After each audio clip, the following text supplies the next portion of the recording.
انفرادی اثرات کا تو بیشتر تر میں تعلق واضح کر چکا ہوں اور اس کا ذکر کر چکا ہوں پچھلی دفعہ۔ اس دفعہ اس کی اجتماعیت کے حوالے سے انشاءاللہ کچھ باتیں عرض کروں گا۔ بات یہ ہے کہ یہ جو قربانی ہے، یوں تو اس کا ذکر حضرت آدم علیہ السلام کے زمانے سے بھی ملتا ہے، لیکن حقیقت میں جو ہماری قربانیاں ہیں ان کا اثر رشتہ حضرت ابراہیم علیہ السلام سے ہے۔ اور یہی وجہ ہے کہ جب نبی کریم صلی اللہ علیہ وسلم سے پوچھا گیا، جیسے پہلے جمعے میں نے عرض کیا تھا، ما هذه الاضاحی یا رسول اللہ، حضور یہ قربانیاں کیا ہیں؟ تو آپ نے فرمایا هذه سنت ابیکم ابراہیم علیہ السلام، کہ یہ تمہارے باپ ابراہیم علیہ السلام کا طریقہ اور اس کی سنت ہے۔ اس لحاظ سے اس کا مطلب یہ ہے کہ اس کا شجاع نسب اگر دیکھا جائے تو ابراہیم علیہ السلام سے شروع ہوتا ہے، اور جو لوگ اس طریقے پر چلے ہیں پھر وہ اس شجاع نسب کو آگے بڑھانے میں لگے رہے، ورنہ حقیقت میں اس کا آغاز حضرت ابراہیم علیہ السلام سے ہی ہوتا ہے، اور نبی کریم صلی اللہ علیہ وسلم نے اور صحابہ کو نے اسی کو چار چاند لگائے۔ تو یہ ایک بہت مقدس رشتہ ہے، یعنی ایسا نہیں ہے جیسے ہم قربانی کا لفظ بول دیتے ہیں تو اس کو عام معنی میں لے لیتے ہیں، ایسا نہیں، بلکہ حقیقت میں قربانی وہی ہے جو حضرت ابراہیم علیہ السلام نے پوری زندگی کو اللہ کے راستے میں تیاگ کر دی تھی، جیسے پچھلی دفعہ میں نے عرض کیا ہے، وہی قربانی ہے اور اس کا شجاع نسب انہی سے شروع ہوتا ہے۔ اس لحاظ سے جب ہم اس امت میں دیکھتے ہیں کہ اس کی مثالیں ہمیں کو ملتی ہیں یا نہیں، تو یوں تو بے شمار مثالیں ہیں، خود نبی کریم صلی اللہ علیہ وسلم کی ذاتی زندگی میں بھی، صحابہ میں بھی، خلفائے راشدین میں بالخصوص، لیکن میں ان میں سے صرف 3 باتوں کا آپ سے ذکر کرنے لگا۔ یعنی سب سے بڑا معرکہ یا سب سے بڑا اہم موقع اس وقت پیش آیا جب حضرت عمر فاروق رضی اللہ تعالیٰ عنہ نے حضرت خالد بن ولید کو معزول کیا، یا یوں کہہ لیجئے کہ ان کو بڑے منصب سے فارغ کر کے ماتحت منصب پہ لگا دیا گیا۔ اب جہاں تک تعلق ہے حضرت عمر فاروق کا، انہی کی شخصیت کا زور تھا اور انہی کی شخصیت کی ہیبت تھی اور ان کا ایک احترام تھا کہ اس کے نتیجے میں کوئی خلفشار اور کوئی خرخشہ پیدا نہیں ہوا، ورنہ حقیقت یہ ہے کہ اتنا بڑا اقدام کر گزرنا، اور وہ بھی عین حالت جنگ میں، یہ کوئی آسان کام نہیں ہے۔ ساری دنیا یہ کہتی ہے کہ ایڈمٹ ڈریم کوئی بڑا قدم نہیں اٹھایا جا سکتا، یہ تو بڑی خطرناک بات ہوتی ہے، لیکن دیکھ لیجئے کہ جس ڈریم میں شریک تھے حضرت پوری امت کے لوگ، اور وہ یہ تھا کہ حالت جنگ میں تھے وہ لوگ، اور ان کی ملک شام سے جنگ چھڑ چکی تھی، اور جنگ یرموک کو اس کا بہت بڑا معرکہ پیش آنے والا تھا۔ حضرت خالد بن ولید فلسطین سے سفر کر کے وہیں تشریف لائے تھے، اور مارا ماری کرتے ہوئے آپ نے لمبے سفر کو بڑا شارٹ کٹ کیا، اور پتہ نہیں جنگلات میں سے ہوتے ہوئے آپ چند دنوں میں وہاں پہنچ گئے، اور وہاں اگر آپ نے کمان سنبھال لی۔ حضرت عمر فاروق نے اچانک، جب کہ اگلی صبح جنگ ہونے والی تھی اور ادھر رومی فوجیں تیار کھڑی تھی اور ادھر مسلمانوں کی فوجیں، اور مسلمانوں کی فوجوں کا حال یہ تھا کہ ان کی تعداد کو 70,000 سے زیادہ نہیں تھی، اور جہاں تک شامی فوجوں کا تعلق ہے ان کی کوئی انتہائی نہیں تھی، وہ لاکھوں میں تھی۔ حتیٰ کہ ایک عرب سردار نے، کہ جو اگرچہ مسلمان نہیں ہوا تھا لیکن عربی ہونے کی وجہ سے مسلمانوں کا ساتھ دے رہا تھا، اس کا گھوڑا حضرت خالد بن ولید کے گھوڑے کے ساتھ تھا، تو اس نے نہ جانے کس تعصب سے یہ بات کہی، انہوں نے کہا کوئی حد ہے رومی فوجوں کی، دیکھو یوں لگتا ہے جیسے زمین سے ان کی فوجیں ابلتی چلی آ رہی، کہ کوئی انتہائی نہیں ہے، اتنی بڑی تعداد ہے ان کی فوجوں۔ تو اس خالد بن ولید نے تھپڑ مارا اس کے منہ پر، فرمایا تم مجھے ان کی کثرت سے ڈراتے ہو، اگر میرے گھوڑے کے سم نہ گھس گئے ہوتے کہ وہ یہ پاؤں بڑا سوچ کے اٹھاتا ہے اور یہ زیادہ تیز نہیں چل سکتا، تو میں ان سے کہتا اتنی فوج اور لے آؤ، تب بھی میں اس کو خاتمے لانے والا نہیں تھا۔ یعنی اتنی بڑی شخصیت، اور جب بھی وہ کسی معرکے میں شریک ہوتے تھے، مسلمان پہلے معلوم کرتے تھے کہ کیا اس میں خالد بن ولید ہیں۔ اگر خالد بن ولید کسی معرکے میں شریک ہوتے تو سمجھ لیا جاتا کہ اللہ تعالیٰ اس میں فتح و نصرت عطا فرمائے۔ اور اگر وہ شریک نہیں ہوتے تھے تو پھر تذبذب ہوتا تھا لوگوں میں کہ پتہ نہیں اس کا نتیجہ کیا ہونے والا. یعنی ان کی حاضری اور ان کی شرکت یہ سینوں کو حوصلوں سے بھر دینے کے لیے کافی تھی کہ ان کا نام ہی فتح کی ایک علامت بن کر رہ گیا تھا. اور یہی وجہ ہے کہ اس نے زندگی بھر کسی مارکے میں شکست نہیں کھائی جبکہ ان کی تعداد ہمیشہ کم رہی. یعنی یہ ایک حیرت انگیز واقعہ ہے، اور میرے خیال میں ہمارے غیر مسلم تو شاید اس پر یقین بھی نہیں کریں گے کہ انہوں نے 60,000 فوج کو صرف 60 آدمی کو مدد سے شکست دی. یعنی وہ صرف 60 آدمی تھے اور گھر گئے رومیوں کی 60,000 فوج میں. اب انہیں ایک دائرہ بنا لیا اور اس دائرے میں 60 آدمی اس طرح ہاتھ میں ہاتھ یعنی بالکل قریب ہو کے اور تلواریں سونت کر کھڑے ہو گئے. اب وہ لوگ ظاہر سے اس دائرے کو توڑیں تھے، ان کو قتل کریں. چنانچہ وہ آ کر ٹکراتے تھے. یہ ایک محدود سا دائرہ تھا. وہ بیچارے بکھر کے پریشان ہو رہے تھے کہ ہم بالکل ان کی اتنی اپنی بڑی تعداد کے ساتھ ان کو کیسے زیر کریں کہ 60 کے مقابلے میں 60 ہی آ سکتے یا زیادہ 120 آئیں گے. تو ان کو ہم توڑیں گے تو ظاہرہ پھر آگے بڑھیں گے اور ان کو قتل کرنے میں کامیاب ہوں گے. نتیجہ اس کا یہ ہوا کہ انہوں نے بالآخر مارا ماری کرتے ہوئے وہاں سے اپنے آپ کو بچا کے نکلنے میں کامیاب ہو گئے. وہ ان کو شکست نہیں دے سکے. یہ ایک بہت اس طرح کے بہت مارکے ہیں کہ کسی جنگ میں انہیں شکست نہیں کھائی. اب اچانک اتنا بڑا آدمی کہ جس کے نام کے ساتھ فتح و نصرت کا نام لکھ دیا گیا ہو اور جس کی ذات علامت بن گئی ہو اللہ کی کامیابی کی، اس کو حضرت عمر فاروق اچانک معزول کر دیتے. لوگ کہتے ہیں کہ معزول کیا، لیکن حقیقت یہ ہے کہ ان کو معزول نہیں کیا بلکہ صرف یہ کیا کہ وہ سپریم کمانڈر تھے. اب ان کو سپریم کمانڈنسی سے معزول کر کے یہ کہا گیا کہ تم نائب ہو گے آج کے بعد حضرت امین الامت کے، یعنی ان کی نیابت تم کرو گے.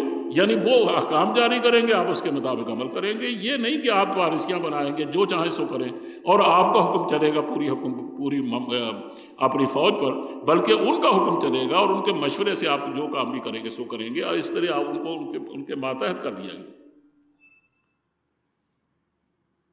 لیکن ان کے تقوی کا عالم یہ ہے حضرت خالد بن ولید کا، اور اللہ پر بھروسے کا عالم یہ ہے کہ جب ان سے پوچھا گیا کہ آپ کو دیکھیے نا ایک بڑے خطرناک موقع پر معزول کیا گیا، تو آپ نے کہا کہ اگر میں آج تک عمر کے لیے لڑتا تھا تو تم دیکھو گے آج کے بعد میں بالکل نہیں لڑوں گا، لیکن اگر میں اللہ کے لیے لڑتا تھا تو تم دیکھو گے میری سرگرمی میں کوئی کمی نہیں آئے گی کہ جیسے میں پہلے جرنیل بن کے لڑتا تھا اب ماتحت بن کے لڑوں.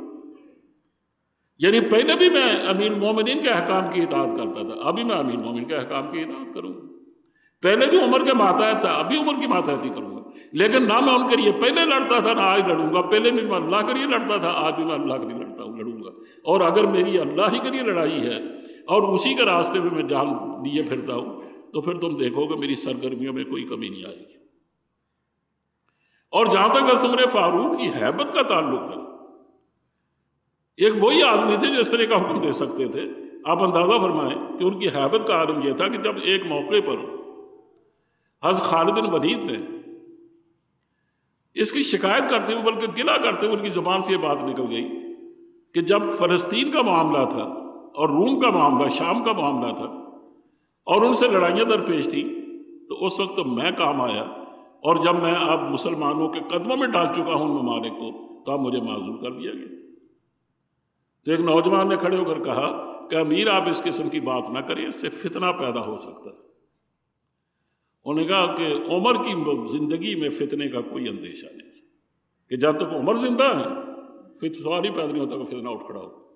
تو کہا میں نے اس لیے، یعنی ان کا مطلب کہنے کا یہ تھا کہ میں نے اس لیے یہ بات نہیں کہی. اور یہ جو اتنا احترام اور اتنی ہیبت، حالانکہ عمر فاروق انہی میں سے، انہی پلے بڑے انہی کے اندر تھی اور ان کے ساتھ ہی مسلمان ہوئے، بلکہ وہ تو کہنا چاہیے کہ اس وقت میرا 7 ہجری میں 7 سن نبوی میں مسلمان ہوئے، یعنی جلدی مسلمان بھی ہوئے. جب نبی کریم صلی اللہ علیہ وسلم کو 7واں سال تھا نبوت کا جب وہ ایمان لائے، اور اس سے پہلے وہ یعنی مسلمانوں کو ستانے میں سب سے پیش تھے. آپ نے بہنوئی کے گھر جا کر بہنوئی کو مارا، بہن کو مارا تھا، وہیں ان کے زخم دیکھ کر ہی کوئی پسیجے. اور اس کے بعد اللہ نے نبی کریم صلی اللہ علیہ وسلم کو رات کی دعائیں سن لی تھی تو ان کی دعا کے نتیجے میں اللہ نے ان کو ایمان کی دولت عطا فرمائی. یہ یعنی میرا کہنے کا مطلب یہ دیکھیے نا، انہی کے ساتھ پلے بڑے نا. جیسے وہ جاہل تھے یہ بھی جاہل تھے، جیسے وہ جاہلیت کی کچھ چیزیں اپنے اندر رکھتے تھے یہ بھی رکھتے تھے. یعنی جس طرح کی ان پڑھ وہ تھے تو یہ بھی تھے، معمولی نوشت و خواندگی ٹھیک ہے ان میں تھی عمر فاروق میں، لیکن کوئی بہت پڑھے لکھے آدمی نہیں، یہ نہیں تھے کہ کسی تعلیمی ادارے سے فارغ ہوں، ایک عام سطح کے آدمی تھے. لیکن جب ان کو اللہ نے خلافت سے نوازا ہے، اور بلکہ جب ان کو ایمان کی دولت دی ہے، آہستہ آہستہ ان کے اندر وہ چیز پیدا ہوئی کہ عمر فاروق نبی کریم صلی اللہ علیہ وسلم کے لیے فاروق ہونے کی بشارت. آپ نے یہاں تک فرمایا کہ اگر میرے بعد کسی کو نبی ہونا ہوتا نا تو عمر ہوتے. یعنی جس کینڈے کا آدمی نبوت کے لیے منتخب کیا جاتا ہے، اگر تم دیکھو جاؤ تو بالکل اسی طرح کی شخصیت عمر فاروق کی ہے. اگر کسی کو میرے بعد نبی ہونا ہوتا تو عمر ہوتے، لیکن لا نبی یا بعد ہی میرے بعد کوئی نبی نہیں آئے. ایسے چونکہ نبی ہے ہی نہیں، ایسے سوال پہ نہیں ہوتا. ایک موقع پر فرمایا کہ عمر کی زبان پر اللہ نے حق کھول دیا ہے. عمر جو بات کہتا وہ حق ہوتی، اور شیطان وہ جس راستے پر عمر چلتے ہیں شیطان وہ راستہ چھوڑ دیتا، بھاگ جاتا. اس سے آپ اندازہ کر سکتے ہیں کہ نبی کریم صلی اللہ علیہ وسلم کے دل میں ان کا کتنا احترام تھا. حتیٰ کہ میں نے پڑھا ہے کہ غالباً عمرو بن عاص رضی اللہ تعالیٰ عنہ، ان پر بہت توجہ تھی، بہت نظر تھی شفقت کی نبی کریم صلی اللہ علیہ وسلم کی. تو ان کو یہ خیال پیدا ہوا کہ مجھ پر جو اتنی گہری نظر ہے نبی کریم صلی اللہ علیہ وسلم کی، اور ہمیشہ مجھے آگے بڑھاتے ہیں، بڑا احترام اور بڑی محبت سے پیش آتے ہیں، اور مجھے بڑی شفقت فرماتے ہیں، تو معلوم ہوتا ہے کہ ان کی نگاہ میں میرا مقام و مرتبہ شاید بہت بلند. ایک دن پوچھ ہی بیٹھے کہ حضور یہ فرمائیے کہ اب میں سب سے افضل ہوں؟ اور میں کہ نہیں. پوچھا سب سے افضل کون ہے؟ کہا ابو بکر. کہا کیا میں ان کے بعد دوسرے نمبر پر ہوں؟ کہا نہیں. کہا دوسرے نمبر پر کون ہے؟ کہا عمر. ان کا کہا میں تیسرے نمبر پر ہوں؟ فرمایا نہیں. فرمایا تو پوچھا تیسرے نمبر پر کون ہے؟ کہا عثمان. کہنے کو اس کو میں ڈر گیا کہ میں اگر پوچھتا گیا تو معلوم ہوتا کہ یہ نمبر دوسروں پر تقسیم ہوں گے، مجھ پر نہیں. یعنی اس سے آپ اندازہ کریں کہ عمر فاروق دوسرے درجے کے آدمی تھے حضرت صدیق اکبر کے بعد. اور ان کا جہاں تک تعلق تھا تقویٰ کا جو خلافت کے زمانے میں ان سے پیش آیا، اسے آپ اندازہ اس سے کر سکتے ہیں کہ امت کہیں کی کہیں پھیل گئی اور مملکت کی حدود بہت وسیع ہو گئی. 36 لاکھ مربع میل تک تقریباً حکومت پھیل گئی، اور بڑے بڑے ترقی یافتہ ممالک اس کے اندر آ گئے. اب ظاہر مسلمانوں کے میں وسائل کی کمی نہیں تھی، لیکن ان کے وہی پیمانے لگے ہوئے کپڑے، وہی معمولی موٹا کھانا پینا، اور وہی یعنی جو عام سی غذا تھی جس کو عام آدمی کھا نہیں سکتا تھا. حتیٰ کہ ایک موقع پر احنف ابن قیس جو اپنے سردار کا اپنے قبیلے کے بہت بڑے سردار تھے، وہ ادھر پاس بیٹھے تھے کہ آپ کا کھانا آ گیا دوپہر کا.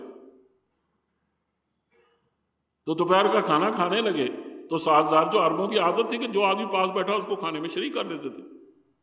تو انہوں نے احنف سے کہا کہ آپ بھی میرے ساتھ شریک ہو جائیں. اب ظاہر ہے وہ انکار نہیں کر سکے، صاحب شریک تو ہوگا، لیکن آپ ان سے نگلا نہیں جا رہا تھا وہ کھانا. یعنی کھانا امیر المومنین کا، سربراہ مملکت کا، اور اتنا بدمزہ کہ احنف سے نہیں کھایا جا رہا. وہ بار بار کوشش کر رہے ہیں لیکن ان سے نگلا نہیں جاتا، یعنی بڑی مشکل سے وہ نوالا نکلتے. تو حضرت عمر فاروق نے محسوس کیا، کہا اچھا اگر نہیں کھایا جاتا تو چھوڑ دو. اس سے اندازہ کریں کہ معمولی سے معمولی آمدنی تھی ان کی، اور معمولی سطح تھی ان کے کھانے پینے کی. اور لیتے وہ کیا تھا؟ ایک مزدور کی آمدنی. ایک مزدور کی آمدنی اتنی ہوتی ہے، اتنی وہ تنخواہ لیتے تھے. باقی کاروبار ان کا کاروبار تو چھڑا دیا گیا تھا. تو یہ چونکہ اس طرح کا ان کا تقویٰ تھا، اور اس طرح کا دبدبہ اور ہیبت، اور اس طرح کی عبادات کا ان کا عالم تھا، اس کا نتیجہ تھا کہ عام یعنی قریبی ساتھیوں پر بھی ایک ایسا رعب طاری ہو گیا تھا ان کا کہ جب چند صحابہ نے مل کر جا کر حضرت حفصہ سے یہ کہا کہ حفصہ آپ یہ مہربانی فرمائیں، آپ ام المومنین ہیں، مسلمانوں کی ماں ہیں، کہ ایسے یہ زوجہ محترمہ ہے نبی کریم صلی اللہ علیہ وسلم، اور دوسری طرف نبی کریم صلی اللہ علیہ وسلم کا یہ اپنے حضرت عمر فاروق کی بیٹی بھی ہے. تو آپ کا دوہرا رشتہ ہے نا کہ آپ ان کی ماں بھی ہیں، ان کی بیٹی بھی ہیں.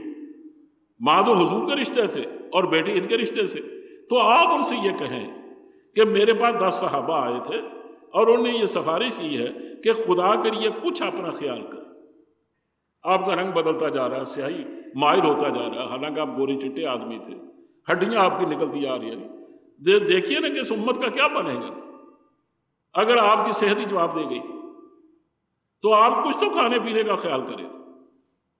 چنانچہ رات کو جب گئے جایا کرتے تھے ازواج مطہرات سے روزانہ ملنے کے لیے، تو انہوں نے موقع غنیمت جان کر نا انہوں نے کہا کہ ابا جان آج میرے پاس چند صحابہ آئے تھے اور انہوں نے یہ بات کہی تھی، تو آپ نے فرمایا کہ تم مجھے ان کے نام بتا سکتی؟ انہوں نے کہا یہ تو انہیں منع کر دیا تھا کہ نام نہ بتانا ہماری۔ اب اندازہ فرمائیں کہ وہ 10 صحابہ ان کے ساتھی ہیں، لیکن دبدبے اور رعب کا عالم یہ ہے کہ یہ پسند نہیں کرتے کہ ہمارا نام بھی پتہ چلے ان کو۔ حضرت عمر فاروق کے ہیبت کا عالم یہ ہے کہ آپ نے اپنی یعنی حضرت آپ کی اپنی بیٹی سے یہ کہا کہ اگر تم مجھے ان کے نام بتا دیتی تو میں مار مار ان کے چہرے بگاڑ دیتی۔ وہ کیا مجھے نبی کریم صلی اللہ علیہ وسلم کے طریقے سے ہٹانے کے لیے آئے تھے؟ تو مجھے بتاؤ یہ جو لباس میں پہنتا ہوں کیا حضور اس سے بہتر پہنتے تھے؟ جیسا میں کھانا کھاتا ہوں کیا حضور اس طرح کا کھانا نہیں کھاتے تھے؟ کیا بالکل اسی طرح کی زندگی حضور نے اختیار نہیں کر رکھی تھی؟ میں بالکل جیسے ابو بکر انہی کے نقش قدم پر چلے اور میں ابو بکر کے نقش قدم پر چل رہا ہوں اور ہم نے مل کر انہی کے نقش قدم پر چلنے کا فیصلہ کر رکھا اور یہ لوگ مجھے اس سے ہٹانا چاہتے۔ یہ نقش قدم پر چلنا اور ہو بہو نقل کرنا ان کی یہ وہ چیز تھی جس نے ان کو حیرت انگیز طور پر ایک بہت ہی دبدبا اور عظمت عطا کر دی تھی، اور تمام قریبی ساتھی بھی ان کی عظمت کو تسلیم کرتے تھے۔ تو خالد بن ولید بھی اس لیے ان کے سامنے سر نہ ہلا سکے،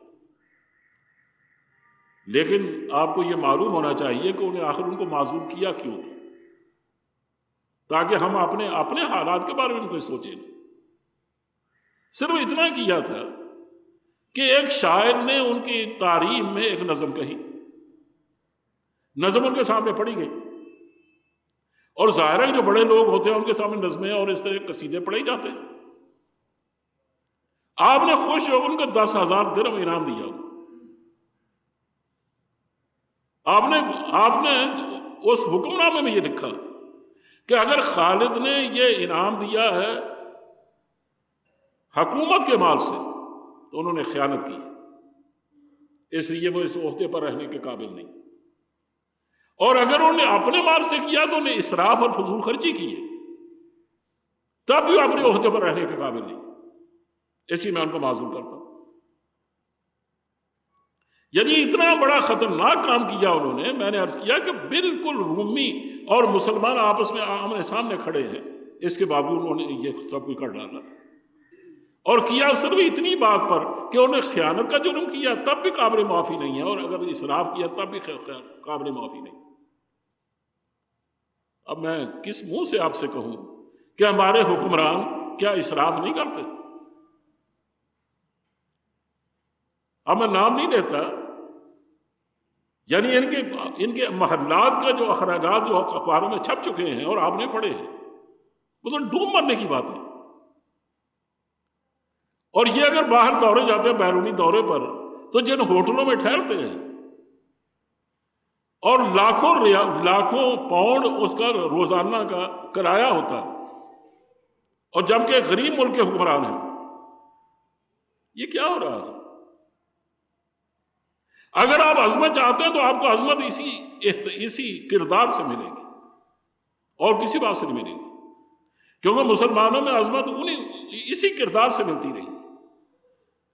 اگر صدیق اکبر کا انتہائی احترام تھا تو اس لیے تھا کہ ان کو بھی جب وہ کپڑا لے کے نکلے تھے پہلے دن ہی، جب ان کی خلافت کا فیصلہ کیا گیا، تو جب وہ پہلے دن کپڑا لے کے نکلے نا بیچنے کے لیے، جس کا کاروبار کرتے تھے، تو راستے میں صحابہ میں نے انہیں روک لیے، امیر الامت نے روک لی، کہا یہ آپ کدھر جا رہے ہیں؟ انہوں نے کہا آپ جانتے ہیں کہ میرا اور کوئی کاروبار نہیں ہے، میں اپنا کاروبار نہیں کروں گا تو بچوں کو کہاں سے کھلاؤں؟ انہوں نے کہا اگر یہ آپ کاروبار کریں گے تو امت کی دیکھ بھال کون کرے گا؟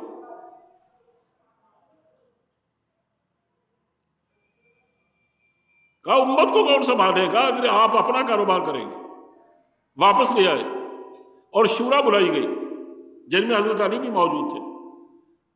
پوچھا اور کہا گیا کہ ان کے لیے ایک روزینہ مقرر کر دیجیے، اس لیے کہ ان کا اور کو ذریعہ معاش تو ہے ہی.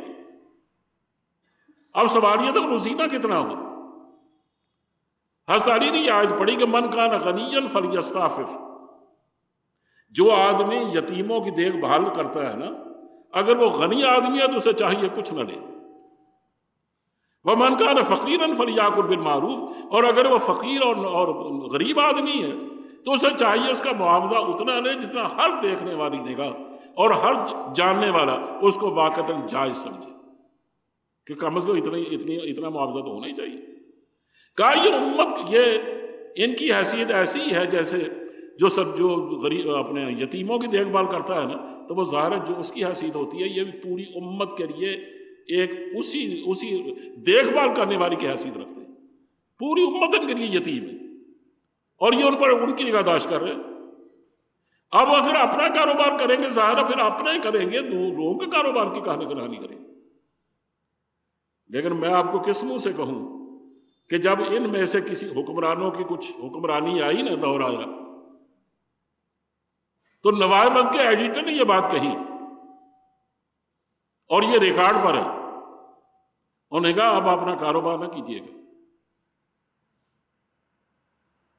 تو انہی میں سے ایک مرحوم ہو گئے، اللہ کو پیارے، اللہ ان کو بخشے، ان کے والد صاحب کو. انہوں نے کہا کہ اچھا اگر جب تک دوسروں کی حکومت رہی تو وہ تو ہمارا نقصان کرتے رہے، اب کمانے کا وقت آیا تو ہم کاروبار نہ کریں، ہم تو کریں گے. یعنی جو اپنا کاروبار کرے گا، جو چینی کی مل لگائے گا نا، تو وہ چینی پر یعنی وہ سب کچھ کرے گا جس سے اس کو زیادہ زیادہ فائدہ ہو سکتا ہے اور جس سے اس کے ریٹ بڑھ سکتے ہیں. اگر وہ فولاد کا کام کرے گا ساری حرکتیں وہ کرے گا. میں جانتا ہوں کہ جن لوگوں نے اس طرح کی حرکتیں کی ہیں، انہوں نے بھی کی، انہوں نے بھی کی ہیں، ان کو کون آدمی نہیں جانتا، جو اخبارات پڑھتا ہے وہ جانتا ہے. تو جو آدمی بھی کاروبار کرے گا نا، ملک کو بیچے گا. اب انڈیا کے دورے ہوئے ہیں تو وہاں جا کر ماشاءاللہ ان کے وزیر اعظم سے کاروبار کی باتیں ہوئی، سیاسی باتیں نہیں ہوئی. بار انگریزی اخبارات نے اس کو شائع کیا. انہوں نے کہا جب یہاں کے وزیر اعظم وہاں کے وزیر اعظم سے ملے نا، تو اس نے صاحب کہا جناب آپ پاکستان کے نمائندہ ہیں، میں انڈیا کا نمائندہ ہوں، آپ سیاسی بات کریں. ان کا چھوڑیں آپ سیاسی باتوں کو، یہ آپ سرحدوں پر چھیڑ چھاڑ کرتے رہتے ہیں، فوج ادھر لگی رہے، اور ہمیں تو اپنے بیٹوں کو آسانیاں مہیا کرنی چاہیے تاکہ یہ کاروبار آگے بڑھے. اندازہ کریں آپ، اگر یہ خبریں صحیح ہیں اور ان کی تردید نہیں آئی تو پھر کہاں کھڑے ہیں آپ؟ اسی میں کہتا ہوں کہ اگر قربانی دینی ہے نا، تو یا تو قربانی دیجیے خالد بن ولید جیسی، یا قربانی دیجیے عمر فاروق جیسی اور ابو بکر جیسی. ایک تو یہ قربانی ہے جس کا میں ذکر کرنا چاہتا ہوں. دوسری قربانی ہے حضرت حسن اور امیر معاویہ کی. حضرت علی جب اللہ کو پیارے ہو گئے، شہید کر دیے گئے، رات کو نمازیوں کو اٹھانے کے لیے نکلے، مسجد کے دروازے پر پہنچے کہ وہ عبد الرحمن ابن بلجم غالباً وہ کمبخت چھپ ہاتھ میں بیٹھا ہوا تھا، اسے نکلتے ہی خنجر مارا اور آپ کے یہاں لگا اور نیچے اتر گیا. نبی کریم صلی اللہ علیہ وسلم فرمایا تھا کہ علی ایک دن ایسا آئے گا جب تیری داڑھی کو خون سے تر کر دیا جائے، خون کا خضاب لگایا جائے. تو مطلب ظاہر ہے کہ یہاں سے خون بہا اور ساری داڑھی تر ہوگی. سمجھ گئے کہ اب میری شہادت کا وقت آ گیا. بعد میں شہید ہو گئے. اس کے بعد ان کا جانشین کس کو، ان سے پوچھا گیا کہ کیا حسن کو جانشین بنا لیں؟ انہوں نے کہا نہ میں حکم دیتا ہوں نہ میں روکتا ہوں. انہوں نے یہ نہیں کہا کہ عمر فاروق جب پوچھا گیا کہ عبداللہ بن عمر کو بنا لیں، آپ کے صاحبزادے حضرت عبداللہ کو، پھر مانے گے اس کو تو طلاق دینے کا طریقہ نہیں آتا، خبردار اس کو بالکل نہ بنانا. وہ ایک دو غلطی کر بیٹھے تھے، طلاق غلط طریقے سے دے بیٹھے، حالانکہ وہ بہت بڑے فقیہ ہیں اور پوری کتاب چھپ چکی ہے، میں خود اس پر تبصرہ کر چکا ہوں. یعنی بہت بڑے فقیہ ہونے کی حیثیت سے وہ معروف ہے. کہا ان کو طلاق دینے کا طریقہ نہیں آتا، وہ اس امت کے لیے خلافت کرے گا، کہا اس کو مت بنانا. یعنی صاحب لیکن حضرت علی نے یہ فرمایا کہ نہ میں حکم دیتا ہوں اور نہ میں آزاد چھوڑتا ہوں اس معاملے کو کہ تم چاہو تو انہیں بناؤ، چاہو کسی اور کو بنا لو، لیکن بالآخر یہی فیصلہ ہوا اور ان کو بنا لیا گیا۔ 6 ماہ تک وہ خلیفہ رہے ہیں، لیکن امیر معاویہ نے ان کے پاس ایک سفید کاغذ بھیجا، کہا اس سے پہلے سال ہا سال گزر گئے، امت کی بہت بڑی تعداد اس میں کام آئی، ہمارے اختلافات اتنے بڑے کہ باہر کی فتوحات رک گئی، اب اس سلسلے کو ختم ہونا چاہیے، خدا کے لیے آپ کو جو شرائط چاہیے نا، جو شرائط آپ پسند کرتے ہیں اس پر لکھ دیں، مجھے منظور ہے، میں پہلے سے لکھ دیتا ہوں کہ مجھے منظور ہے، جس طرح آپ کو وظیفہ چاہیے وہ لکھ دیجیے۔ انہوں نے محسوس کیا کہ واقعتاً، اور حضور نے بھی ارشاد فرمایا تھا کہ ھذا ابنی سید، یہ میرا بیٹا سردار ہوگا، اور اللہ تعالیٰ اس کی وجہ سے بین فئتین المسلمین، 2 مسلمان گروہوں میں صلح کرائے گا، یعنی دونوں کو آپ نے مسلمان کہا تھا، ادھر گروہ استری کا، ادھر امیر معاویہ کا۔ تو انہوں نے فیصلہ کیا کہ مجھے واقعتاً اب فیصلہ کن کردار ادا کرنا چاہیے، چنانچہ اب دستبردار ہوگا، اور امیر معاویہ تمام امت کے بال اتفاق امیر چن لیے گئے، اور انہوں نے جتنا جو کچھ لکھی، جو شرائط لکھی، وہ ساری قبول کر لی گئی۔ میں اس سلسلے میں عرض کرتا ہوں صرف کہ حضرت حسن شرعی نقطہ نگاہ سے ان کے ساتھ شریعت تھی، وہ اگر اس کو تسلیم نہ کرتے تو شرعی نقطہ نگاہ سے کوئی نہیں کہہ سکتا تھا انہیں غلط کام کیا۔ ابھی تک ان کے ساتھ بہت بڑی قوت بھی تھی، اسے یہ نہیں کہا سکتا کہ امیر معاویہ نے یہ سوچا ہو کہ ان کے پاس قوت نہیں ہے، یا انہیں یہ سوچا ہو کہ میرے پاس قوت نہیں ہے، اتنی بڑی فوج نہیں ہے کہ میں اقدام کر سکوں یا ان کا مقابلہ کر سکوں، ایسی مجبوری ہے، تو بہتر ہے کہ جو شرائط مجھے موقع دیا جا رہا تھا میں اپنی پسند کی شرائط لکھ دوں۔ ایسی بات بھی نہیں تھی، یعنی کوئی بات طاقت بھی تھی، شریعت کے تقاضے بھی ان کے ساتھ تھے، اس کے باوجود نے اتحاد کو ترجیح دی۔ انہوں نے سمجھا کہ خرفشال بہت بڑھ گیا ہے، اور بڑے بڑے لوگ اس سلسلے میں کام آئے، تقریباً 20-25 ہزار صحابہ قتل ہوئے، اس میں کوئی آسان بات نہیں ہے، اور اتنی بڑی تعداد کام آئی کہ اگر ان کو لے کر نکلتے نا، اتنی قربانی دیتے تو میرے خیال میں آدھی سے زیادہ زمین فتح ہو سکتی تھی۔ لیکن غلط فہمیاں ہیں، یہ نہیں کہ صحابہ لڑے آپس میں، آپ کو یہ معلوم ہونا چاہیے کہ 4000 صحابہ، 4000 وہ لوگ تھے جو ساتھ لگے ہوئے تھے حضرت علی کے۔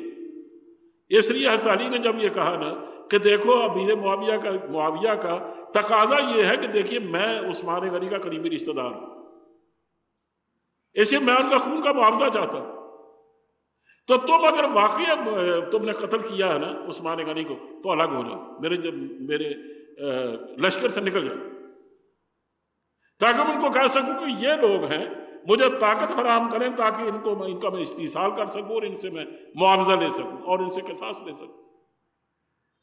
وہ 4000 آدمی نکل کے ایک طرف کھڑے ہوئے۔ اب 4000 آدمی کو تو قتل نہیں کیا جا سکتا تھا۔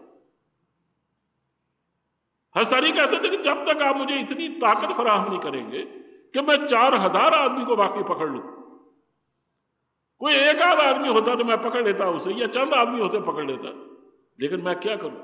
چنانچہ راتوں کو جب آپس کے مذاکرات ہوتے اور بالکل بات طے ہونے کے قریب ہوتی تو وہ رات کو شمخون مارتے، کبھی ان پر مارتے کبھی ان پر مارتے، اور دونوں عالم الغیب تو نہیں تھے، دونوں غلط فہمی میں یہ سمجھتے کہ انہوں نے اس بات کو توڑا اور لڑائی شروع ہو جاتی۔ اس سے لڑائیاں ہوئی، جنگ جمل بھی اس طرح ہوئی، جنگ صفین بھی اس طرح ہوئی۔ حضرت حسن نے ترجیح دی ہے اتحاد کو۔ آج بھی میں سمجھتا ہوں کہ کوئی آدمی چاہے اپنے معاملات میں کتنا بھی حق میں جانے ہو، اگر وہ سمجھتا ہے کہ ملک ٹوٹ رہا ہے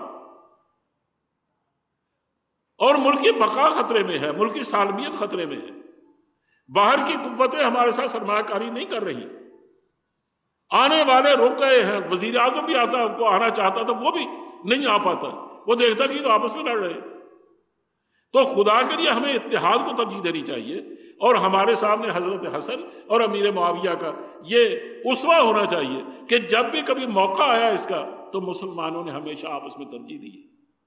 اتحاد کو. اور یہی وجہ ہے کہ جب روم کے بادشاہ نے حملہ کرنے کا ارادہ کیا مسلمانوں پر، تو امیر معاویہ نے جو ان کو خط لکھوایا وہ بھی ریکارڈ پر ہے، البدایہ والنہایہ دیکھ لیجیے. انہوں نے لکھا کہ تم نے یہ سمجھا ہے کہ چونکہ مسلمان آپس میں لڑ رہے ہیں نا تو تم ہمارے اختلاف سے فائدہ اٹھاؤ گے، ہم پر حملہ کر کے تم کامیاب ہو سکتے. کہا وہ رومی کتے، تمہیں اچھی طرح اس بات کا یقین ہونا چاہیے کہ اگر تم نے حملہ کیا نا تو جو آدمی علی کی جنگ لڑائی اور علی کے لشکر میں شریک ہو کر سب سے اگلی صفوں میں لڑے گا وہ معاویہ ہوگا. کہا میں پھر اختلاف نہیں کروں گا، میں علی کے سامنے کھڑا ہوں، علی قیادت کریں گے، ہم تمہیں حملہ کرنے کی اجازت نہیں دیں گے.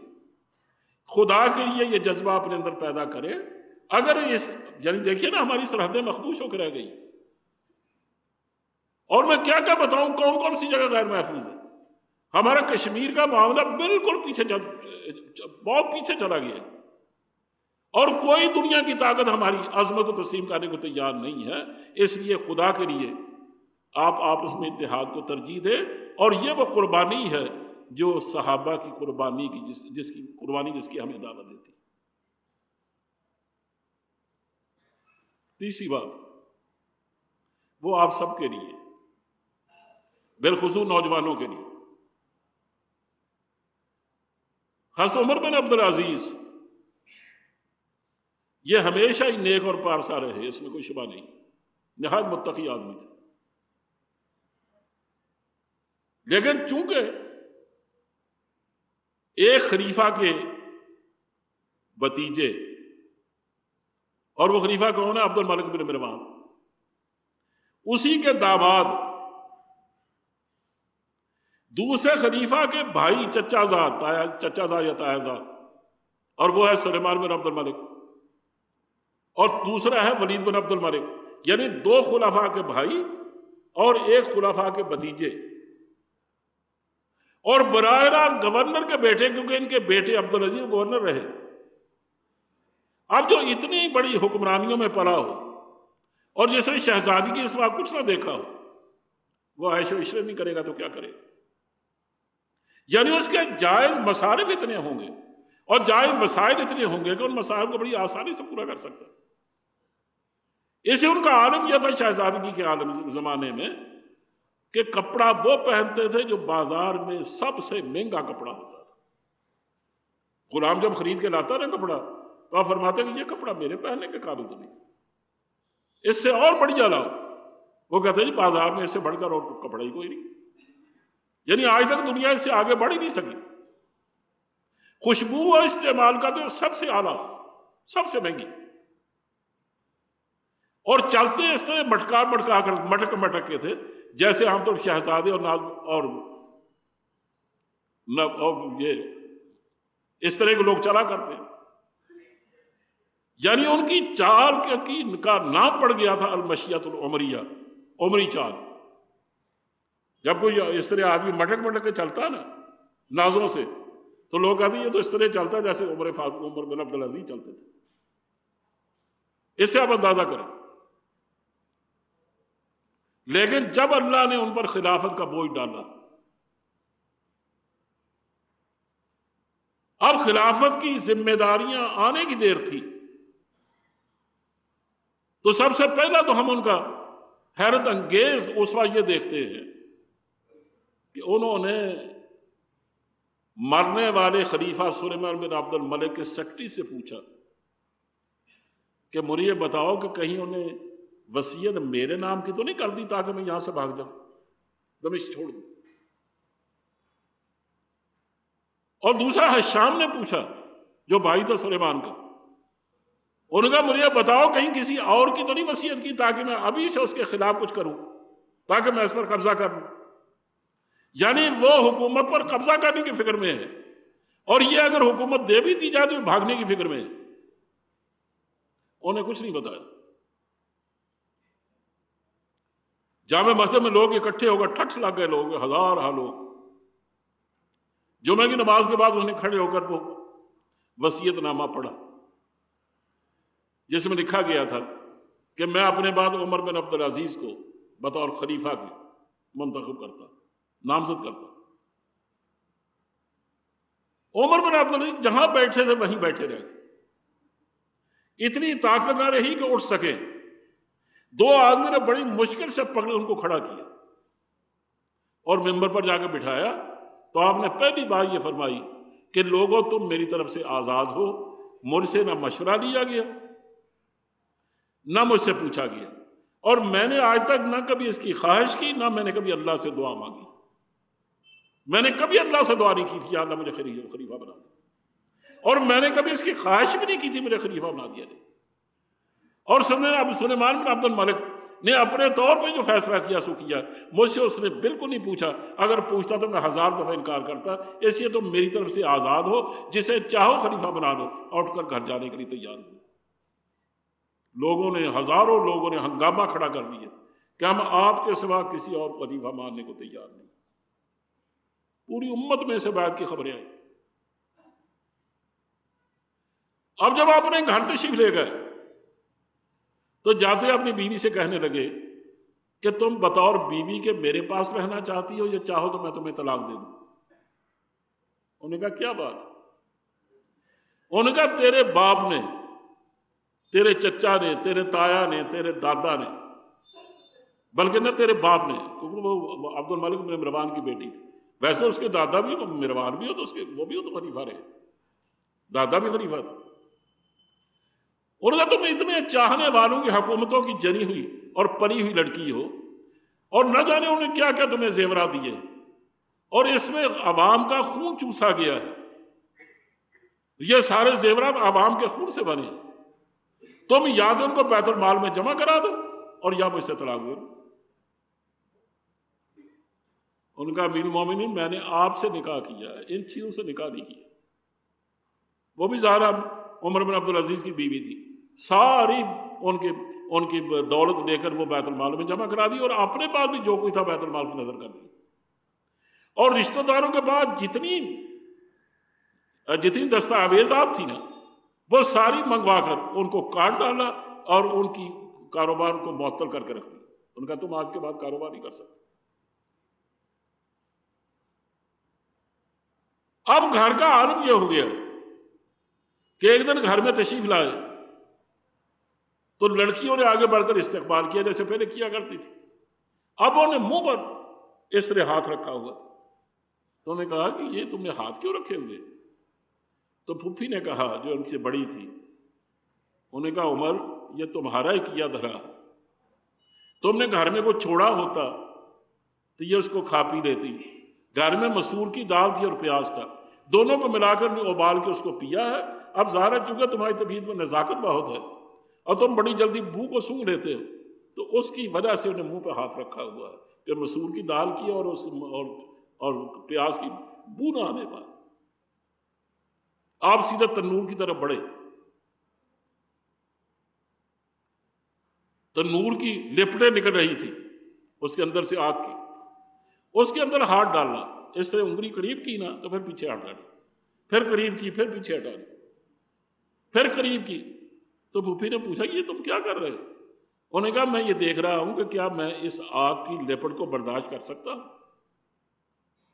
تو میں نے محسوس کیا کہ میں تو اس کو برداشت نہیں کر سکتا۔ تو کہا اگر میں اس کی لپٹ کو برداشت نہیں کر سکتا تو میں جہنم کی آگ کی لپٹ کو کیسے برداشت کروں؟ انی اخاف ان عصیت ربی عذاب یوم عظیم، میں اللہ کے عذاب سے ڈرتا ہوں، یوم عظیم کے عذاب سے، اگر میں اللہ کی نافرمانی کروں۔ کہا میں سب کچھ دے سکتا ہوں ان کو لیکن میں اللہ کی نافرمانی نہیں کر سکتا۔ اندر جا کر لیٹ گئے، باہر لوگ حقوق مانگنے کے لیے آئے۔ آپ کا بیٹا عبد الملک وہ بھی اسی طرح کا آدمی تھا، جیسے باپ تھا ویسا بیٹا۔ اور جب دیکھا کہ لوگ جمع ہو گئے تو اندر گئے، جا کے کہا کہ ابا جان لوگ آئے ہیں حقوق مانگنے کے لیے۔ تو فرمانے کے بیٹے میں صبح سے لے کر ظہر تک بیٹھا رہا ہوں انہی کاموں کے لیے، اب میری کمر دوری ہو گئی ہے تو میں ذرا چاہتا ہوں کمر سیدھی کر لوں تو میں اٹھ کر ان کی باتیں سنتا ہوں۔ تو عبد الملک نے کہا بیٹے نے کہ ابا جان کیا آپ کو اس بات کا یقین ہے کہ آپ زندہ اور سلامت اٹھیں گے؟ اور کل کو جب یہ لوگ اللہ کے روبرو شکایت لے کے جائیں گے کہ ان کی زندگی میں ہم نے ان سے حقوق مانگے تھے اور یہ آرام کرتے رہے، تو آپ کیا جواب دیں گے اس کو؟ اٹھ کر نے بیٹے کی پیشانی چوم لی اور لوگوں کے آ کر حقوق ادا کیے.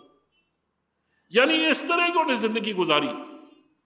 2 سال حکومت کی انہوں نے، لیکن یوں لگا پوری امت کے لیے جیسے 2 صدیاں انہیں حکومت کی. اور اللہ نے وہ برگ و بار دیے، وہ برکتیں دی، وہ خوش اتواریاں عطا فرمائیں، اور اس قدر سعادتوں سے نوازا اس امت کو کہ ایک دن جب ایک گڈریے نے چیخ ماری تو لوگ حیران ہوئے. انہوں نے کہا کہ تم کیوں چیخ رہے؟ انہوں نے کہا معلوم ہوتا آج امیر مومنین نہیں رہے. انہوں نے کہا تمہیں کیا تو پتہ چلا؟ وہ تو یہاں سے سینکڑوں میل دور ہیں دمشق میں. انہوں نے کہا جب سے وہ برسر اقتدار آئے تھے نا، حال یہ تھا کہ ایک ہی گھاٹ پر بھیڑیا اور میری بھیڑیں دونوں مل کر پانی پیتے تھے. بھیڑیے کی مجال نہیں تھی کہ ہماری بھیڑوں کو کھا جائے، جبکہ بھیڑیا تو برداشت نہیں کرتے، اکٹھے ملے جلے پھرتے تھے، کوئی ایک دوسرے پر حملہ نہیں کرتا تھا. آج ایک بھیڑیے نے میری بھیڑ پھاڑ ڈالی ہے اور گوشت کھایا. میں سمجھ گیا کہ اب وہ نگران نہیں رہا، وہ ہمارا پالن ہار نہ رہا. چنانچہ پتہ کیا کہ واقعی ان کے وہ آخری وقت تھا اور وہ اللہ کو پیارے ہو گئے تھے. اس سے اندازہ کریں، میں کہنا صرف یہ چاہتا ہوں کہ لوگوں اگر اللہ نے آپ کو حکمران بنایا ہے، جن پارٹیوں کو اللہ نے حکومت دی ہے، جن افراد کو دی ہے، وہ کم از کم ان کے سامنے بہت سارے نمونے ہیں، جن میں عمر بن عبدالعزیز بھی ہے. وہ اپنی شہزادگی کے زمانے میں چاہے کیسے بھی چلتے رہے ہوں، آج وہ انسانوں کی طرح چلے. وہ چاہے کیسے بھی عیش و عشرت میں انہیں دن گزارے ہوں، لیکن اب نہیں. اب تو ان کو عوام کی سطح پر ہو کے جینا ہوگا. وہ احتجاج کرنے والے کوئی طرح نہیں کہ خود کنٹینروں میں رہیں اور لوگ باہر بھوکے مرتے پھریں. یعنی ہر آدمی کو دوسرے کے برابر رہنا ہو. اگر آپ یہ زندگی اختیار نہیں کر سکتے تو پھر آپ کو احتجاج کرنے کی کیا ضرورت ہے اور آپ کو حکمرانی کرنے کی کیا ضرورت ہے؟ آپ کے لیے دونوں نمونے آپ کے سامنے واضح ہیں کہ خدا کے لیے اگر آپ چاہتے ہیں کہ اللہ آپ کو عظمت دے، اس امت کو عظمت دے اور ان کے دن پھیر دے.